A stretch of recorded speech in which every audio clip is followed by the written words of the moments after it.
I'd like to call upon Pastor Evangeline to share the testimony.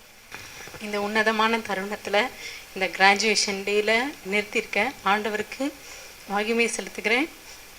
இந்த நல்ல ஒரு ஒரிஜினலாக உண்மையுள்ள சத்தியத்தை கற்றுக் கொடுத்த அருமையான போதகர் ஐயாவுக்கும் அவர்கள் குடும்பத்துக்கும் இங்கே வந்திருக்கிற சீஃப் கெஸ்ட் எல்லாருக்கும் நன்றியை தெரிவித்துக் கொள்கிறேன். இப்போ என் கூட படித்தவங்க எல்லாம் இருக்காங்க. எனக்கு முன்னாடியே படிச்சுட்டு கிராஜுவேட் வாங்கினவங்களும் இருக்காங்க. எங்களுக்கு பின்னாடி வரப்போகிற குரூப்ஸும் இருக்காங்க. கர்த்தர் இந்த ஒரு நல்ல நாளில் கூட இந்த உன்னதமான ஒரு டைமில் அவருடைய வார்த்தையை கற்றுக்கொள்ள எனக்கும் இரக்கம் பாராட்டினதற்காக நன்றி செலுத்துகிறேன். ஒரு ஒரு சின்ன ஒரு விளக்கமாக சொல்லணும்னா, நம்ம பிள்ளைக்கு தான் நம்ம வீட்டு ரூல் தெரியும் இல்லையா, அடுத்த பிள்ளைக்கு தெரியாது.